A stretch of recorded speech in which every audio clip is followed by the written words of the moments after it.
Hi everyone, let's give this another shot here. So sorry about sorry about that. I at least was able to capture the first part of this, and just to remind you, the the thing that we're trying to do here is I start with a couple of continuous random variables. So once again, these guys right here are continuous, just so that we're aware. Right, these are continuous random variables. And we have a given joint density for those.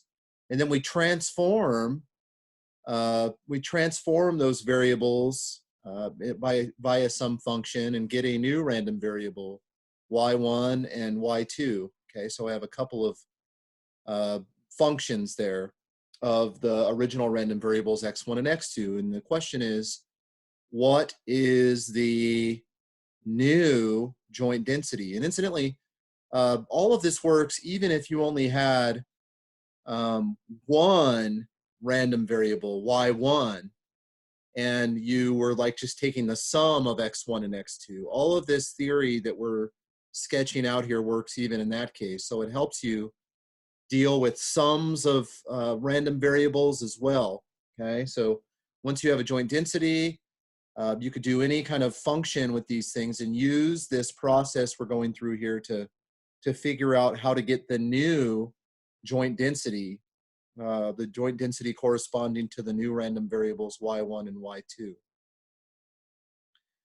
So what to do? Okay, so again, one thing you will have to do is once you have the function y1 in terms of x1 and x2, and similarly for y2, you are going to have to reverse engineer x1 and x2 in terms of the y's, and that makes sense because eventually you're going to have to replace those within the original joint density anyways. Okay, and the price that you pay is the Jacobian. Okay, which is basically you take the partial derivative of the first function of x1 and x2 with respect to the first and second variables in the first row, and you do the same thing in the second row. And if I had more variables than this, you would just get more rows, and you would just be systematic about taking partial derivatives with respect to those variables. Okay, and you compute the determinant, and then it's as simple as the joint density simply being the original density with x1 and x2 replaced by what they are in terms of y1 and y2. And the price you pay is the Jacobian, right? But here it's the inverse of the Jacobian. And just to warn you, this is the way the book does this. And so that's why I'm using this notation. But a lot of books in like multivariable calculus actually define this inverse of the Jacobian. They actually call that thing the Jacobian, just so that you know, okay? But in any case, there's no error in saying that the price you pay is the Jacobian of the transformation. Okay, well let's like do an example. Okay, just to kind of help this stuff sink in. So suppose that my y1, so here's an example. Suppose that y1 is equal to x1 plus x2, and that y2 is equal to the difference of x1 and x2. And by the way, so this first thing is what we were calling on the previous slide. This was g of x1, x2. And of course, this right here is g2 of x1, x2. Okay, so these are the g's that we're going to take the derivative of. Okay, so one thing that we had to do was we actually had to solve for x in terms of the y's. Okay, so how are we going to do that?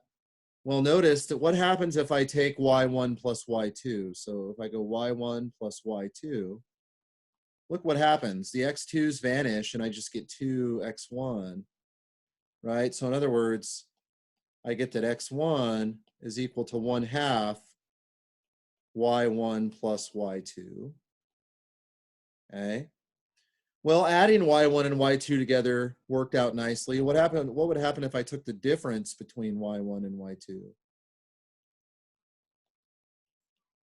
Well, if I take the difference between y1 and y2, a similar thing happens, except that the x1s cancel, okay?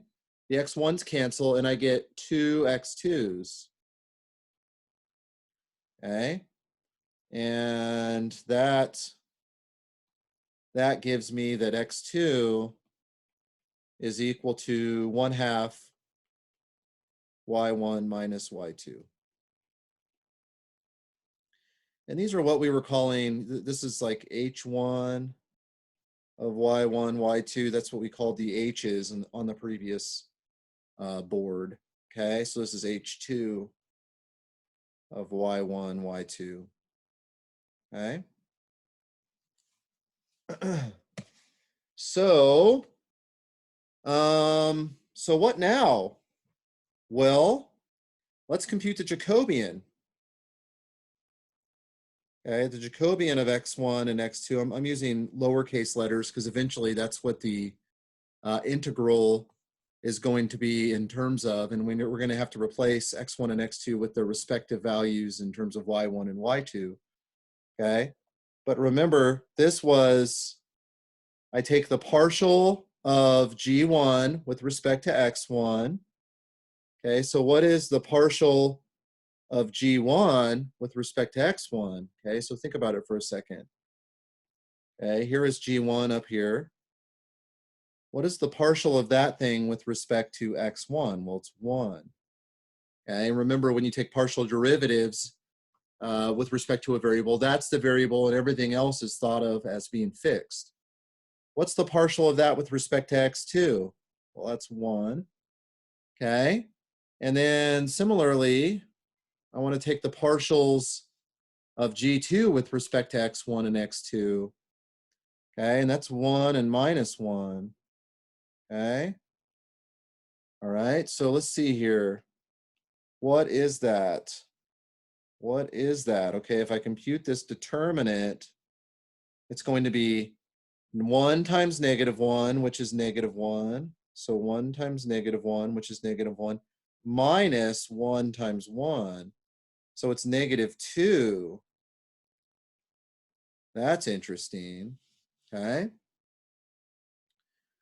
Yeah, and therefore, whatever the joint density was in terms of x1 and x2, okay? And so let's just go to the next slide here. Okay, so whatever f of x1, x2 of little x1, little x2 is, we now know that f, right, the joint density of the new variables y1 and y2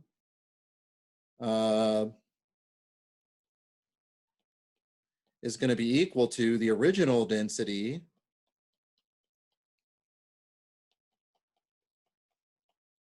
times the inverse of the Jacobian